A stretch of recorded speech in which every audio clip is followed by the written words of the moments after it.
आज का पवित्र बाइबल वचन है उत्पत्ति उसका 22 अध्याय 1 से 24 पद। जैसा लिखा है, इन बातों के पश्चात ऐसा हुआ कि परमेश्वर ने इब्राहिम से यह कहकर उसकी परीक्षा की कि हे इब्राहिम। उसने कहा, देख मैं यहाँ हूँ। उसने कहा, अपने पुत्र को अर्थात अपने एकलौते पुत्र इसहाक को, जिससे तू प्रेम रखता है, संग लेकर मोरिया देश में चला जा और वहां उसको एक पहाड़ के ऊपर जो मैं तुझे बताऊंगा होमबलि करके चढ़ा।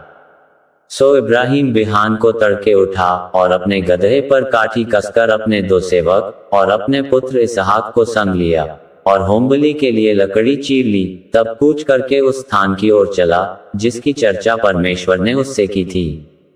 तीसरे दिन इब्राहिम ने आंखें उठाकर उस स्थान को दूर से देखा और उसने अपने सेवकों से कहा, गदहे के पास यहीं ठहरे रहो, ये लड़का और मैं वहां तक जाकर और दंडवत करके फिर तुम्हारे पास लौट आऊंगा।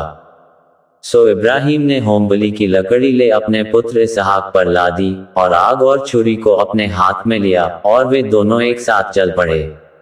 इसहाक ने अपने पिता इब्राहिम से कहा, हे मेरे पिता। उसने कहा, हे मेरे पुत्र, क्या बात है? उसने कहा, देख आग और लकड़ी तो हैं, पर होमबलि के लिए भेड़ कहाँ है? इब्राहिम ने कहा, हे मेरे पुत्र, परमेश्वर होमबलि की भेड़ का उपाय आप ही करेगा। सो वे दोनों संग संग आगे चलते गए और वे उस स्थान को जिसे परमेश्वर ने उसको बताया था पहुंचे। तब इब्राहिम ने वहां वेदी बनाकर लकड़ी को चुन चुन कर रखा और अपने पुत्र इसहाक को बांध के वेदी पर की लकड़ी के ऊपर रख दिया। और इब्राहिम ने हाथ बढ़ाकर छुरी को ले लिया कि अपने पुत्र को बलि करे। तब यहोवा के दूत ने स्वर्ग से उसको पुकार के कहा, हे इब्राहिम, हे इब्राहिम। उसने कहा, देख मैं यहाँ हूँ। उसने कहा, उस लड़के पर हाथ मत बढ़ा और न उससे कुछ कर, क्योंकि तूने जो मुझसे अपने पुत्र वरन अपने एकलौते पुत्र को भी नहीं रख छोड़ा, इससे मैं अब जान गया कि तू परमेश्वर का भय मानता है। तब इब्राहिम ने आंखें उठाई और क्या देखा कि उसके पीछे एक मेढ़ा अपने सींगों से एक झाड़ी में बंधा हुआ है। सो इब्राहिम ने जाके उस मेढ़े को लिया और अपने पुत्र की संति होमबलि करके चढ़ाया।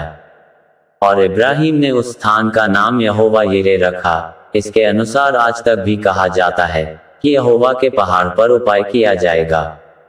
फिर यहोवा के दूत ने दूसरी बार स्वर्ग से इब्राहिम को पुकार के कहा, यहोवा की यह वाणी है कि मैं अपनी ही यह शपथ खाता हूँ कि तूने जो ये काम किया है कि अपने पुत्र वरन अपने एकलौते पुत्र को भी नहीं रख छोड़ा, इस कारण मैं निश्चय तुझे आशीष दूंगा और निश्चय तेरे वंश को आकाश के तारागण और समुद्र के तीर की बालू के किनकों के समान अनगिनत करूंगा।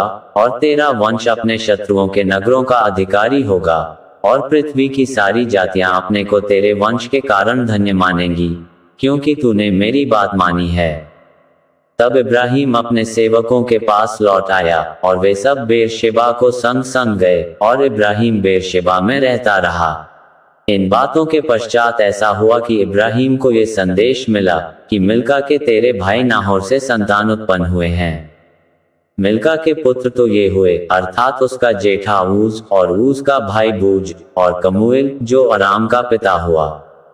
फिर केसेद, हजोक, पिल्दाश, यिग्लाप और बतूएल। इन 8 को मिल्का इब्राहिम के भाई नाहोर के जन्माए जनी। और बतूएल ने रिबका को उत्पन्न किया। फिर नाहोर के रूमा नाम एक रखेली भी थी, जिससे तेबह, गहम, तहश और माका उत्पन्न हुए।